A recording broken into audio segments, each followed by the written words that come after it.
Barry Sanders Rookie Cards, a complete guide. A Barry Sanders rookie card is more than just a dusty old football relic that costs a lot of money. Heck, in some cases, a Sanders rookie card doesn't really cost that much at all. But no matter how expensive or not the card is, every Barry Sanders rookie card represents a significant chunk of history. After all, here we have a guy that many, including me, consider to be the greatest running back in NFL history, and one who left us all wanting more when he retired at age 30 in 1998. Not only that, Sanders' debut and his rookie cards coincided exactly with the debut of several new football card sets after decades of virtual monopoly for Topps. What follows is a rundown of all those glorious Sanders rookie cards, plus a few bonus listings that you'll understand why I included later.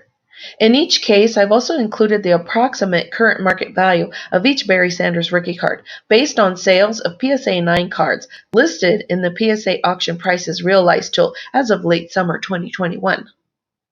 Things change fast in this market though, so you can always check current listings on eBay and Amazon. Now, with all that out of the way, it's time for some Barry Sanders cardboard eye candy.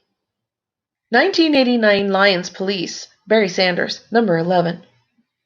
Okay, so this card doesn't hail from one of those new sets that debuted right alongside Sanders in 1989. Instead, this is the second regional set of police cards, sponsored by Oscar Mayer and Clausen, and issued in the Detroit area. But while a multiplayer card featuring Bernie Blades, Chris Spielman, and Pat Carter was about the best the 1988 set could muster, the 1989 issue stepped up big time with an at-the-podium shot of Sanders in Lions powdered blue, likely on the day Detroit made him their third overall pick in the June's NFL draft. Today, this outstanding card sells in the neighborhood of $60 in PSA 9 condition. 1989 Pro Set, Barry Sanders, number 494. If the junk wax era hadn't already been a thing, even if we hadn't so named it yet, there was a pretty good bet Pro Set would have invented the concept with their 1989 set. This stuff was everywhere, and it was evident right out of the pack that these cards weren't exactly Cadillacs of the hobby. Still, it was super exciting to hold cards not made by Topps of individual players, and printed on white cardstock instead of that mushy brown stuff we were used to. It was slightly disappointing to see Sanders in his college uniform, but those were the days before Photoshop and digital photography were at your fingertips at all times, so it was to be expected. That or airbrushing. All these years later, there are probably millions of these rookie cards running around out there, but nice PSA 9 copies still trade for $30 to $40. 1989 Score, Barry Sanders, number 257. Score, on the other hand, bucked the trend of both the other football card companies and its own propensities in the baseball card market.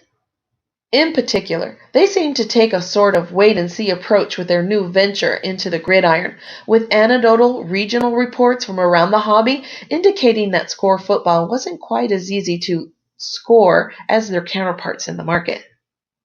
And while the 1989 Score football is not scarce in any real sense of the word, this set has maintained an air of superiority among the year's issues as the decades have rolled by, and the colored borders make top-end copies tough to come by.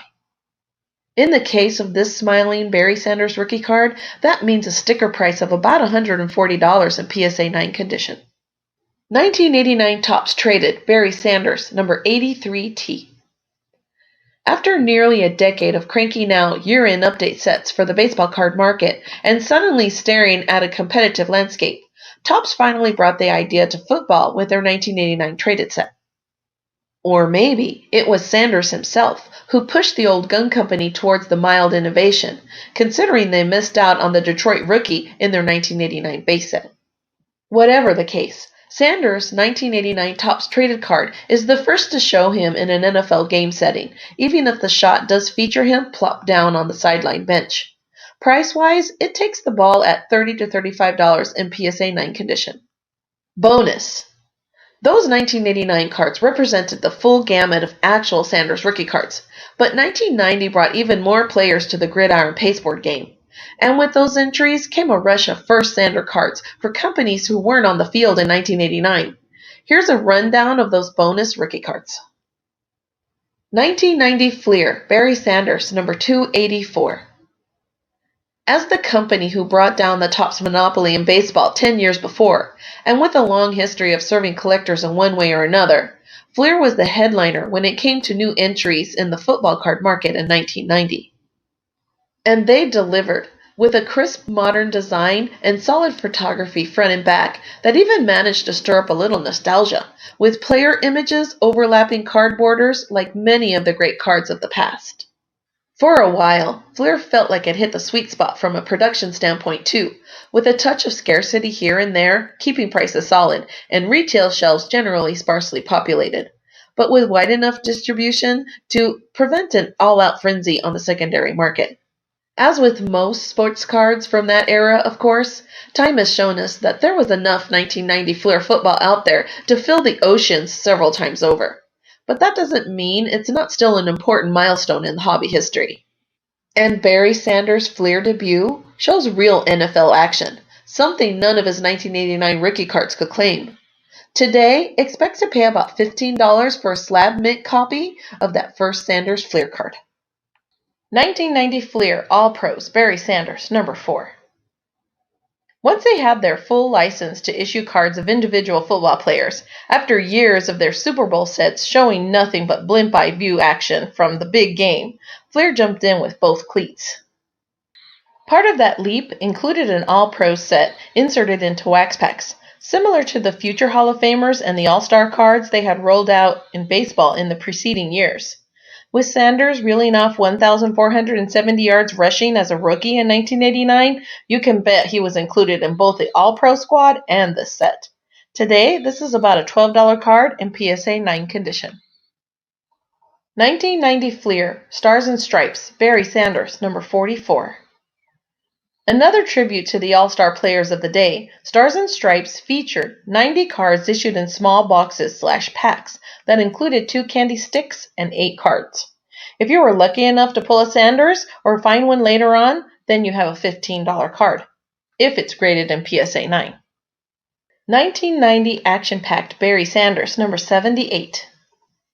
In many ways, Action-Packed rode the wave of hobby hype that Upper Deck created in the baseball card market the year before, then amplified the signal and hardened it up for the gridiron.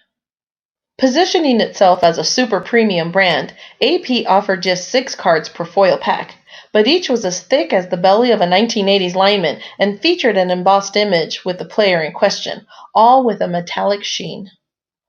And these cards hit most collectors as more of a novelty than a must-have addition to the pile, though, especially with the hefty per-card price tag. And like all the rest, there are generally plenty of 1990 action-packed debut pasteboards to go around today. Expect price tags around $20 for Sanders slabbed in PSA 9. 1990 action-packed ALL-MADDEN Barry Sanders, number 47. Like Fleer, Action-Packed wasn't content to stick with just the base set of their inaugural year. Instead, they teamed with Hall of Fame coach John Madden to produce a 58-card factory set of all Madden team members. And yeah, Sanders was part of that group. This card sells for about $15 in PSA 9 condition.